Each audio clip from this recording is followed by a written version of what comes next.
Hello everyone, a very good evening to all of you. मैं हूं आपका अंकित मिश्रा और आप सभी का स्वागत है हमारे अपने प्लेटफॉर्म अमर ज्योति प्राइम पे। तो जितने भी लोग यहाँ पे सत्संग को ज्वाइन कर चुके हैं, एक बार सभी लोग ऑडियो वीडियो कंफर्म करेंगे। Am I properly audible and visible? A very good evening Radhika, Rahul, Kalpana, Kshitij, Ravi. एक बार सभी लोग ऑडियो वीडियो कंफर्म करें।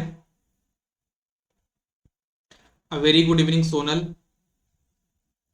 सभी लोग जितने भी लोग यहाँ पे हैं, फटाक से ऑडियो वीडियो कंफर्म करो और जिसके बाद हम लोग क्लास को स्टार्ट करें। तो आज की क्लास में मैं क्या कराने वाला हूं, सबसे पहले तो हम ये डिस्कस करते हैं। आज की क्लास पे कुछ ऐसे क्वेश्चंस होंगे जो कि आपके एसएससी जेई या किसी भी जेई एग्जाम में पावर स्टम से क्वेश्चन बन सकते हैं। जो पावर स्टम सब्जेक्ट को जो मैं टारगेट कर रहा हूँ, वो मैं यहाँ पे आज क्वेश्चन लेके बैठा हूँ यहाँ पे। ठीक है। तो आई होप आप सभी लोग इस क्वेश्चन को अच्छे से अटेम्प्ट कर पाओगे, है ना। हर एक क्वेश्चन में हम लोग डेली करते आ रहे हैं। हर एक क्वेश्चन में 4 ऑप्शन होंगे, आपको जो बेटर आंसर लगे वो आपको आंसर देना है। ठीक है। चलिए, तो मैं सेशन को यहाँ पे स्टार्ट करता हूँ। अ वेरी गुड इवनिंग विद्युत प्रभा। चलिए आ जाइए, हम लोग क्लास को स्टार्ट कर रहे हैं। पहला सेशन, जो पहला क्वेश्चन है आज के सेशन का, वो आपके सामने ये रहा। क्वेश्चन में क्या बोला जा रहा है, एक बार क्वेश्चन को रीड करते हैं। द पावर, पावर सबको पता है क्या होती है ना, वोल्टेज और करंट का मल्टीप्लिकेशन पावर होता है। तो हम पावर को ट्रांसमिट कर रहे हैं, the power is transmitted from a power house. Power house समझ में आता है क्या होता है, मतलब जहां पे जनरेशन होती है उसी पावर हम लोग क्या कहते हैं, पावर हाउस। तो हमको क्या करना है, पावर को ट्रांसमिट करना है from a power house on high voltage AC. Because जो पावर है ना, पावर हाउस से हम पावर को हाई वोल्टेज एसी में ट्रांसमिट करते हैं। बिकॉज, क्योंकि ऑप्शन ए क्या बोला जा रहा है, electric current travel faster at higher voltage. इनको प्रणाम कर लेना। ठीक है ना, करंट का मैग्नीट्यूड कम ज्यादा हो सकता है, करंट की स्पीड में फर्क नहीं पड़ता। ठीक है ना, तो ये बात आपको ध्यान में रखनी है। It is more economical due to less power wastage. Okay, क्योंकि हाई वोल्टेज है, हाई वोल्टेज पे अगर ट्रांसमिट करोगे तो आपका खर्चा कम होगा। तो ऑप्शन बी यहाँ पे मुझे सही लग रहा है, लेकिन मैं अभी इसको कंक्लूड नहीं करूंगा जब तक मैं सी और डी ना पढ़ लूं।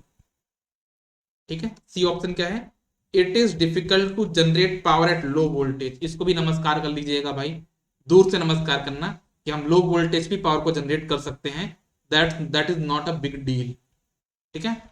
Chances of stealing transmission lines are minimized. ये तो मतलब दंडवत प्रणाम कर लेने इस ऑप्शन को आप लोग, मतलब ट्रांसमिशन लाइन चोरी ना हो जाए, इसलिए हम लोग हाई वोल्टेज में ट्रांसमिट करते हैं।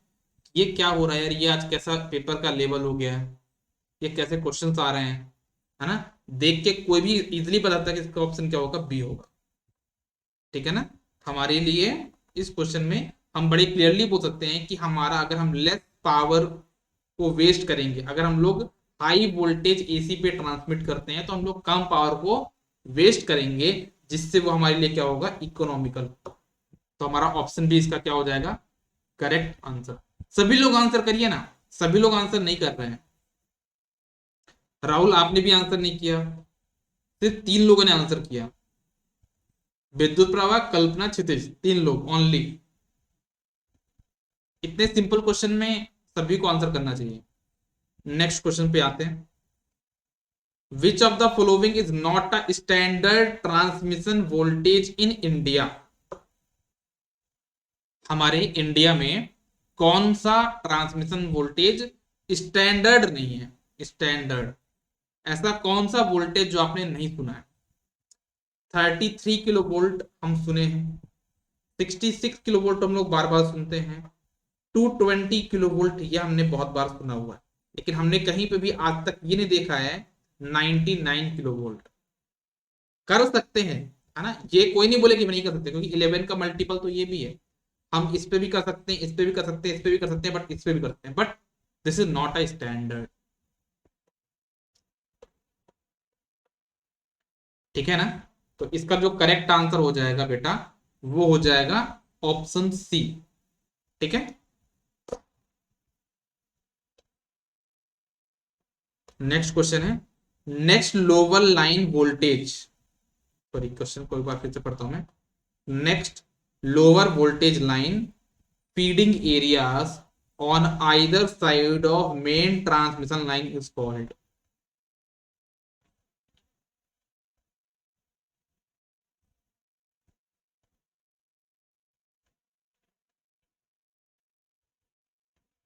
देखो ये आपका जनरेशन है, दिस इज योर जनरेशन।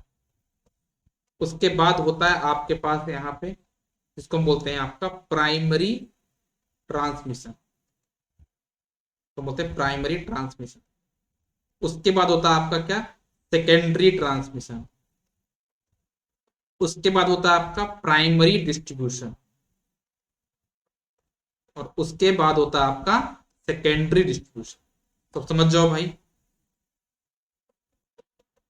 कि हमारे मेन ट्रांसमिशन के बाद, मतलब प्राइमरी ट्रांसमिशन के बाद हमारे पास क्या आएगा, हमारे पास मेन ट्रांसमिशन लाइन या फिर प्राइमरी ट्रांसमिशन लाइन के बाद में क्या आएगा, तो हमारे पास आएगा सेकेंडरी ट्रांसमिशन। तो option B will be the correct answer.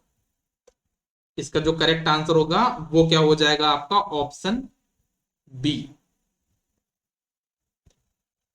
Next question है, what are the advantages, what are the advantages of DC transmission system over AC transmission system.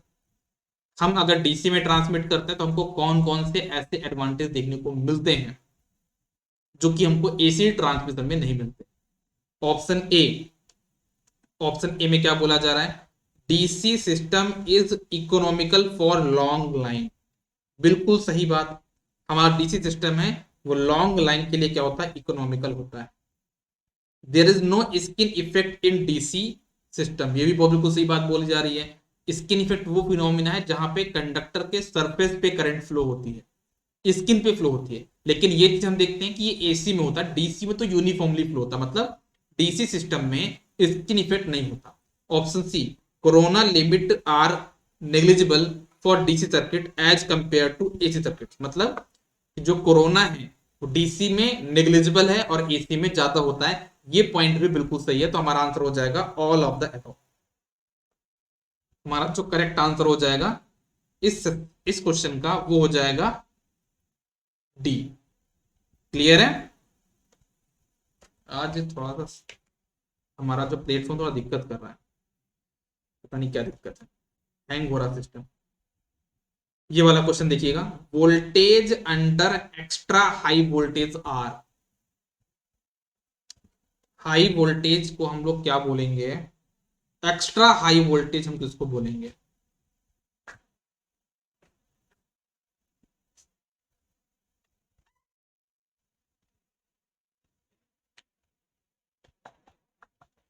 देखो तो मैं आपको बताता हूं, समझना आप सभी लोग।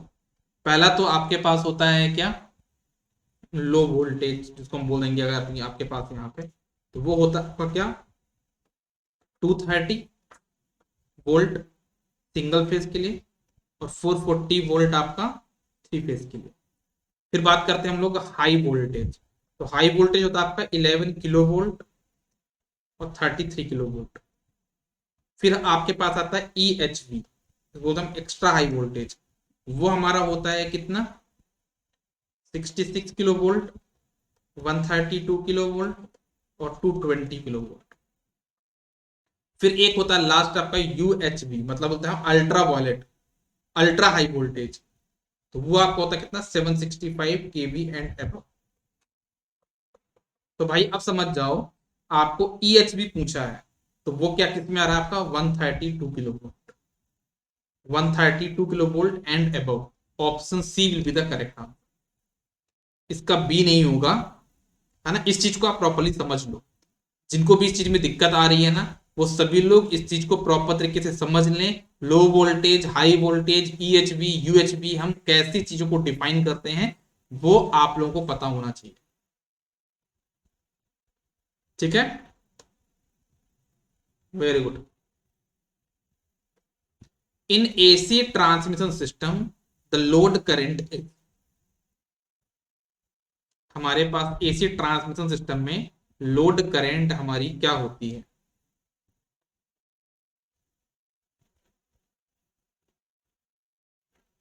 लोड करंट, अगर हम बोले P इक्वल टू क्या था, √3 VL IL cos phi,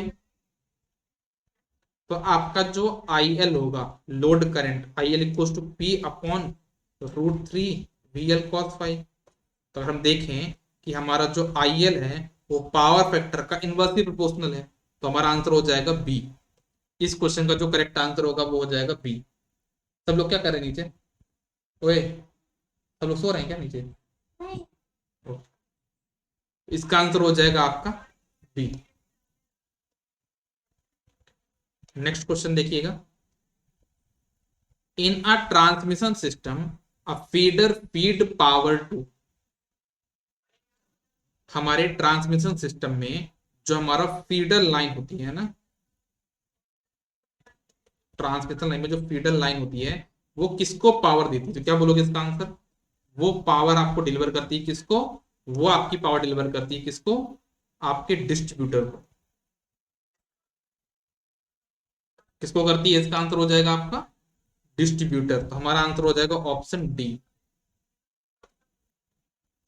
next question पे आते हैं। Dash dash system is universally adopted for generation, transmission and distribution of electric power. हम two phase, single phase, both single phase and two phase, three phase, हम किस system को adopt करते हैं जिसमें हम जनरेशन भी कर सकते हैं, ट्रांसमिट भी कर सकते हैं और डिस्ट्रीब्यूशन कर सकते हैं? तो आपको पता होना चाहिए कि भाई ट्रांसमिशन तो थ्री फेज में होता है, डिस्ट्रीब्यूशन दोनों में होता है, थ्री फेज में, सिंगल फेज में, है ना, और जनरेशन भी आपका थ्री फेज में होता है। तो कहने का मतलब क्या, जो कॉमन चीज हमको देखने को मिल रही है, थ्री फेज में जनरेशन हो रहा है, ट्रांसमिशन भी हो रहा है और डिस्ट्रीब्यूशन भी हो रहा है। लो कर लो भाई। तो इसका जो आंसर हो जाएगा वो हो जाएगा डी। क्वेश्चन नंबर आंसर 8 का हो जाएगा डी। ओए, ओए, साउंड कम कर लो ना। तो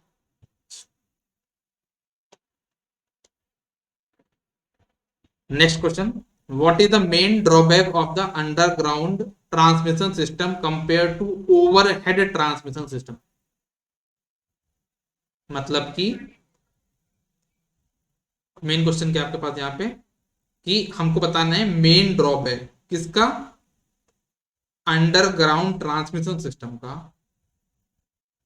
ओवरहेड ट्रांसमिशन सिस्टम। तो अंडरग्राउंड का सबसे बड़ा डिसएडवांटेज क्या है ये हमको बताना है। तो पहला क्या है? Exposure to lighting. अरे भाई कैसे हो सकती है, जब अंडरग्राउंड तो लाइटिंग कहां से होगी? लाइटिंग तो ओवरहेड होती है ना, तो ये आंसर तो नहीं हो सकता। High initial cost, heavy initial cost, बिल्कुल सही बात है। अंडरग्राउंड के लिए आपको बहुत ज्यादा इनिशियल इन्वेस्टमेंट करना पड़ता है। तो हमारा जो करेक्ट स्टेटमेंट हो जाएगा वो ये है कि हमारा अंडरग्राउंड का सबसे बड़ा डिसएडवांटेज है हैवी इनिशियल कॉस्ट। ठीक है, तो इसका आंसर हो जाएगा हमारा बी। ठीक है, next. If the transmission voltage increase K times the size of the conductor will. ये क्वेश्चन तो मैंने बहुत अच्छे तरीके से बहुत बार कराया है कि जब आपके कंडक्टर का साइज, जब आपके कंडक्टर का साइज, क्या करना है आपको यहाँ पे बताना है क्या होगा, कंडक्टर का साइज क्या होगा अगर आप कंडक्टर में जो ट्रांसमिशन वोल्टेज है, ट्रांसमिशन वोल्टेज है, अगर आप उसको के टाइम्स इंक्रीज कर दो। याद रखना, अगर ट्रांस कंडक्टर में जो ट्रांसमिशन वोल्टेज है अगर आप उसको के टाइम्स इंक्रीज करते हो तो कंडक्टर का जो साइज है या फिर कंडक्टर में जो कॉपर की रिक्वायरमेंट है वो 1/k² टाइम्स कम हो जाए। ठीक है ना, इसलिए हम कोशिश करते हैं कि जो हमारा ट्रांसमिशन हो कहीं ना कहीं वो हाई वोल्टेज पे हो, कि जैसे वोल्टेज इंक्रीज होगा कंडक्टर का साइज आपका वहां पे क्या होगा, रिड्यूस होगा। तो ऑप्शन देख लो यहाँ पे क्या हो जाएगा, D, reduce to 1/k² times. नहीं नहीं नहीं नहीं, इस क्वेश्चन का आंसर में ए मत करिएगा। ट्रांसमिशन वोल्टेज इंक्रीज करोगे तो कंडक्टर का साइज कम होता है, इसीलिए तो हम क्या कर रहे हैं यहाँ पे, वोल्टेज को ज्यादा कर रहे हैं। जितना ज्यादा वोल्टेज ज्यादा कर लेंगे उतना हमको कॉपर कंडक्टर की रिक्वायरमेंट कम होगी। ठीक है ना, क्योंकि हमारी करंट कम होगी, क्योंकि आपका पावर क्या होता है, P equal to V into I होता है, हाँ या ना। अब पावर मान लो आपके पास कांस्टेंट है, अगर आप वोल्टेज को ज्यादा कर लोगे तो इसका मतलब करंट को कम रखना पड़ेगा, और जब करंट कम होगी तो करंट को फ्लो करने के लिए जो कंडक्टर की रिक्वायरमेंट है वो भी कम होगा, है ना। तो ऑप्शन ए तो नहीं हो सकता ना, रिड्यूस होगा, इंक्रीज तो नहीं होगा। Next question, in electrical power transmission the dash dash configuration of transformer are extremely used. तो आपको यहां पे समझना है, आपका ये होता है जनरेशन, ये हो गया आपका ट्रांसमिशन, और यहाँ पे होता है आपका डिस्ट्रीब्यूशन। ओके, तो आपको बताना है कि जो हम लोग यहाँ पे ट्रांसफॉर्मर लगाते हैं वो कौन सा ट्रांसफॉर्मर होगा। तो पहली बात तो मैं बता दूं कि जो ट्रांसमिशन हम लोग यहाँ पे करते हैं वो हम लोग करते हैं हमेशा डेल्टा में। क्यों करते हैं डेल्टा में? क्योंकि भाई हम स्टार लगाएंगे, जो डेल्टा और 3 फेज 3 वायर में होगा। लेकिन अगर हम यहाँ पे डेल्टा स्टार करते तो 3 फेज 4 वायर में हमको न्यूट्रल को अलग से कैरी करना पड़ता, तो हमारा पैसा बच रहा नहीं बच रहा। तो हम लोग जो इधर करेंगे सेकेंडरी साइड, ये आपका प्राइमरी है, ये सेकेंडरी है, तो सेकेंडरी तो हम करते हैं डेल्टा की तरफ। और हमको पता है, हमने अल्टरनेटर को देखा है कि हमको अल्टरनेटर को प्रोटेक्शन प्रोवाइड करने के लिए प्राइमरी से हमको स्टार देना पड़ता है, क्योंकि प्रोटेक्शन लगाने के लिए हमको यहाँ पे इसका न्यूट्रल की रिक्वायरमेंट पड़ती है। तो समझ में आ गया आप लोग क्या करना है, कि प्राइमरी साइड करना है स्टार और सेकेंडरी साइड करना है डेल्टा। स्टार डेल्टा आपका आंसर हो जाएगा पी। ठीक है, तो जो कॉन्फ़िगरेशन होगा ट्रांसफॉर्मर का, है ना, आपके पावर ट्रांसमिशन के लिए, तो वो हमारा हो जाएगा स्टार डेल्टा। स्टार हम प्राइमरी साइड क्यों लगाते हैं? क्योंकि अगर हम लोग star connection primary side use करेंगे तो हमारा क्या हो जाएगा, वहां पे प्रोटेक्शन हम अच्छे से प्रोवाइड कर पाएंगे अपने जनरेटर को या अपने अल्टरनेटर को।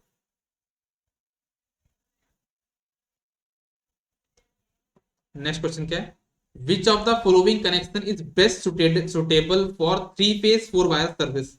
देखो 3 फेज 4 वायर आप फिर बता सकते हो, ये जनरेशन हो गया, ये ट्रांसमिशन हो गया, ये डिस्ट्रीब्यूशन हो गया। लिख देता हूं यहाँ पे, this is your generation, this is your transmission and this is your distribution. आपको पता है ये तो होता है आपका 3 फेज में, ये होता है 3 फेज 3 वायर में, ये होता है आपका 3 फेज 4 वायर में। मतलब यहाँ पे जो बात करी जा रही है वो किसकी बात करी जा रही है, डिस्ट्रीब्यूशन की बात करी जा रही है। तो आपको पता है कि यहाँ पे जो ट्रांसफॉर्मर हम लोग लगाएंगे ये होगा प्राइमरी, ये होगा सेकेंडरी। ये प्राइमरी किसमें होगा, 3 फेज 3 वायर मतलब डेल्टा में। और आपको सेकेंडरी साइड आपको 4 वायर की रिक्वायरमेंट है, तो आपको इंटेंसली यहाँ पे स्टार लगाना पड़ेगा, मतलब डेल्टा स्टार कितना आपको यूज करना पड़ेगा। मतलब आपका आंसर हो जाएगा सी। ठीक है ना, तो इसका जो करेक्ट आंसर होगा वो हो जाएगा C. Very good. Next, the inductance of transmission line is minimum when. देखो इंडक्टर का जो फॉर्मूला होता है कहता है 2 इंटू 10 के power -7 ln GMD upon GMR। ये होता है आपका क्वेश्चन, मतलब फॉर्मूला। अब आपसे बोला गया है कि आपको इंडक्टेंस को रखना है मिनिमम। उसके दो तरीके हैं, जीएमडी को मिनिमम करिए या फिर आप जीएमआर को ज्यादा करिए। तो GMD is low and GMR is high, तो आपका आंसर हो जाएगा डी। ठीक है ना, इसका जो करेक्ट आंसर हो जाएगा that will B D. D is the correct answer. ठीक है ना। नेक्स्ट क्वेश्चन है, कैलकुलेटर पड़ेगी भाई, न्यूमेरिकल आ गया। इस क्वेश्चन को सॉल्व करो सभी लोग, मैं भी सॉल्व करता हूं, देखता हूं क्या क्वेश्चन बोला जा रहा है। क्वेश्चन बोला गया है the data tabulated for power system is as follows. क्या क्या दिया है, दिया गया आपके पास यहाँ पे line voltage 11 kilo volt, generated power इतना है, लोड पावर इतना है, लोड करंट इतना है। तो आपको बताना resistance of the power transmission line connected to the its. तो इसको कैसे बताऊंगा मैं आपको प्रॉपर बताता हूं। ये आपका है जनरेटर, ये आपके पास लोड। ठीक है, तो आपका जो यहाँ पे ये ट्रांसमिशन आपके यहाँ पे कनेक्टेड। ठीक है, जो जनरेटेड पावर है वो कितना आपका 558 किलो वॉट, ये जनरेटेड पावर है। और लोड का शक्ति पावर 443 किलो वॉट। ठीक है, इसमें आपके पास कितना वोल्टेज है 11 किलो वोल्ट, कितनी करंट है 50 एम्पियर। ठीक है, ओके। अगर मैं आपसे पूछूं कि यहाँ पे ट्रांसमिशन में कितनी पावर है, ये आपका सोर्स पावर है, ये आपका लोड पावर है, इनका जो डिफरेंस होगा वो आपका ट्रांसमिशन पावर हो रहा है। तो कितना डिफरेंस हो जाएगा 558 माइनस 443, इससे कैलकुलेटर चलाते नहीं बन रहा, तो हो जाएगा 115 किलोवाट। ये आपका हो गया क्या, पावर लॉस। ये आपका हो गया ट्रांसफर कितना है, 115 किलोवाट। और आपका कितना होगा, I L square R L, ये आपका होता है क्या, पावर। आई एल आपको दिया हुआ कितना, 50 एम्पियर है शायद से, 50 एम्पियर। एक बार पहले सॉल्व करके देखता हूँ इतना आता है कि नहीं आता, इससे सॉल्व होता है कि नहीं होता। 115 kilowatt 2000 R L equals to 115 into 10 divide by 25।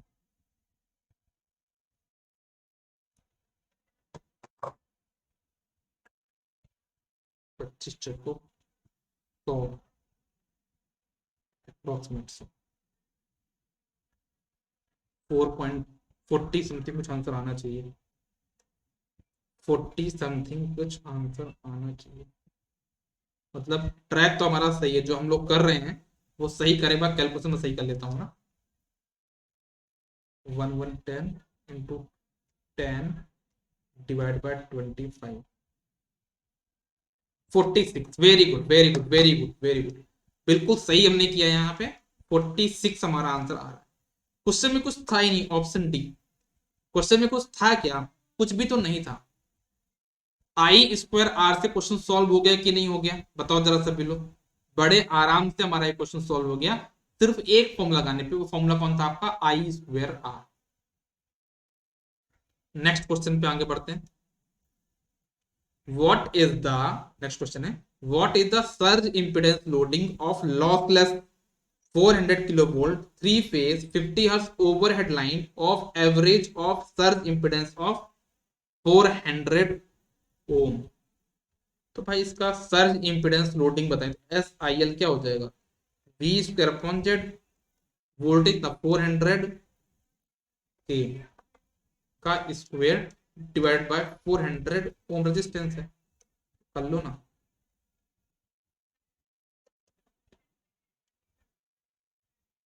कर लो भाई सॉल्व यार। फॉर्मूला शायद से यही था, मैं सॉल्व कर लेता हूँ। S I L equals to हो जाएगा आपका 400 इंटू 400 डिवाइड बाय 400, ये हो जाएगा मेगा। अरे नीचे 400, एक 400 से एक 400 हो गया कैंसिल, तो 400 mega ohm, sorry megawatt. A, एक बार इसका फॉर्मूला आप लोग चेक कर लीजिएगा। हाँ यही था, रूट थ्री नहीं था यहाँ पे, है ना। इसका जो करेक्ट आंसर होगा ना वो ए होगा, डी नहीं होगा, और बी और सी भी नहीं होगा। यस, मुझे इतना क्लियर है।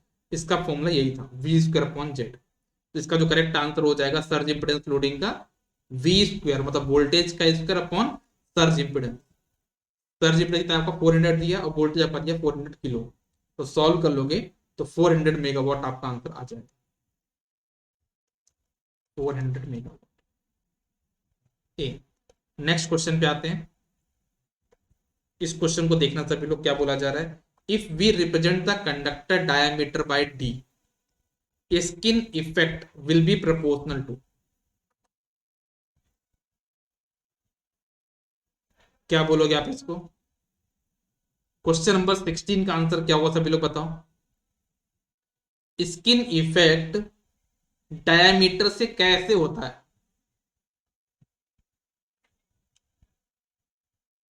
स्किन इफेक्ट हमारा डायमीटर से कैसे रिलेटेड है। अगर आप कंडक्टर के डायमीटर को बढ़ाओगे तो स्किन इफेक्ट आपका इंक्रीज होगा। तो आपको जो यहाँ पे फॉर्मूला याद रखना है ना, जो आपको यहाँ पे कॉन्सेप्ट याद रखना है ना,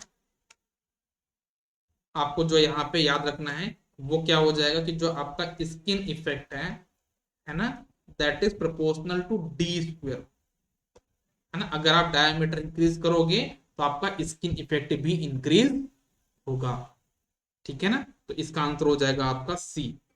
कितने लोगों ने सी किया, राहुल और कल्पना का आंसर सी है, बाकी किसी ने आंसर इसका नहीं किया। विद्युत प्रभा ने किया था बी, तो इसका आंसर होगा सी होगा, बी नहीं होगा, ठीक है। चलो नेक्स्ट क्वेश्चन है, इस क्वेश्चन को भी देखो और आंसर करो। when bundle of conductors are used in the place of single conductors and effective inductance and capacitance will respectively। मतलब बंडल कंडक्टर्स हैं, ठीक है ना, अगर हम उसका यूज करते हैं तो हमारा क्या चीजें चेंज होंगी, हमारा एल इफेक्टिव क्या होगा और हमारा सी इफेक्टिव क्या होगा। देखो एल इफेक्टिव का जो फॉर्मूला होता है बंडल कंडक्टर के लिए वो क्या होता है, 2 × 10⁻⁷ L N G M D upon G M R, ठीक है।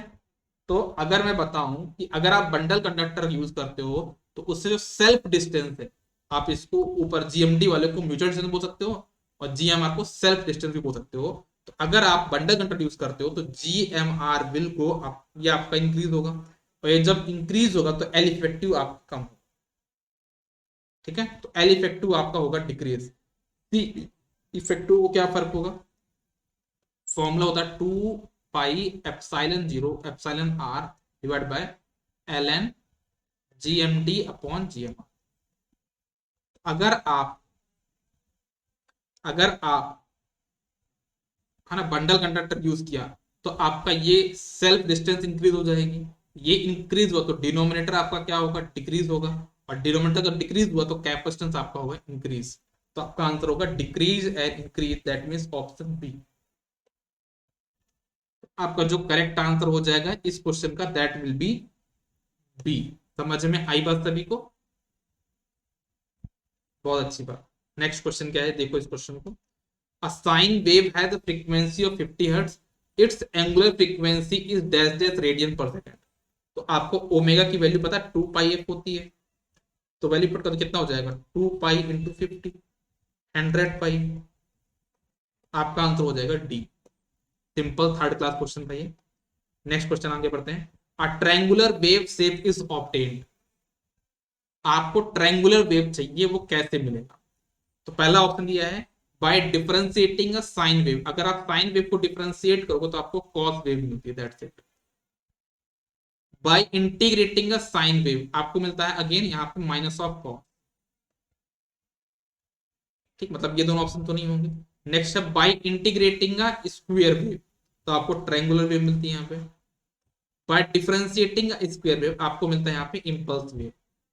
तो समझ जाओ भाई कि अगर जब आप स्क्वायर वेव को इंटीग्रेट करते हो तो आपको रैंप सिग्नल मिलता है और उसी को हम लोग ट्रायंगुलर वेव बोलते हैं। तो इसका जो करेक्ट आंसर होगा दैट विल बी सी, ठीक है ना। इस क्वेश्चन का जो करेक्ट आंसर हो जाएगा that will be C. Next, name the instrument used for waveform analysis, signal frequency measurement and peak to peak voltage measurement. तो भाई इतने सारे मेजरमेंट आपको करने, तो आप खुद समझदार हो भाई। हमारे पास एक ब्रह्मास्त्र पड़ा हुआ है इस ऑप्शन में, आप देख सकते हो, उसको बोलते हैं सीआरओ। सीआरओ ये जो हम पीक टू पीक वोल्टेज दे सकता है, फ्रीक्वेंसी मेजर कर सकता है, वेव फॉर्म की एनालिसिस कर सकता है, क्योंकि हमको वेव फॉर्म प्रॉपर्ली हमको विजिबल होती है वहां पे। तो हम क्या बोलेंगे, इस क्वेश्चन का जो करेक्ट आंसर होगा that will B CRO, cathode ray oscilloscope. तो हमारा जो करेक्ट आंसर होगा दैट विल बी ए। तो ये रहा आज के सत्र के बारे में। हमने 30 क्वेश्चंस, है ना, हमने आज के 30 क्वेश्चंस को 29 मिनट्स में सॉल्व कर लिए और बहुत कम टाइम में सॉल्व कर लिया। इवन मैंने क्लास में स्टार्टिंग के 5 मिनट में तो आपका सेशन स्टार्ट किया था, ठीक है ना। तो आई होप आपको सेशन अच्छा लगा होगा। पास्ट टर्म की थोड़ी प्रैक्टिस और कर लीजिए, क्योंकि मेरा जो टारगेट होगा अभी के बीच में तक आपका एग्जाम नहीं हो जाता तब तक मैं पास्ट टर्म की क्वेश्चन थोड़ा ज्यादा रखूँ। और थोड़ा सा उड़ती हुई खबरें ये भी हैं कि एग्जाम पोस्टपोन्ड भी हो सकता है ना। लेकिन मैं आपको ये बोलूंगा कि अभी आप उतना फोकस मत करिए, एग्जाम पोस्टपोन पे ध्यान मत दीजिए। अभी आप सिर्फ अपनी प्रिपरेशन पे फोकस करिए। एग्जाम पोस्टपोन हो तो अच्छी बात है, नहीं हुआ तो उससे भी अच्छी बात, ठीक है ना, क्योंकि आप तो अपने हिसाब से प्रिपेयर हो, ठीक है। आपको बस चौका मारना है, ठीक है ना, बाकी सारी चीजें आपके हाथ, ठीक है। तो चलो आज के लिए बस इतना ही। इसके आगे कहानी का हम लोग नेक्स्ट क्लास में डिस्कस करेंगे, ठीक है। Good day, all the best, take care, bye bye.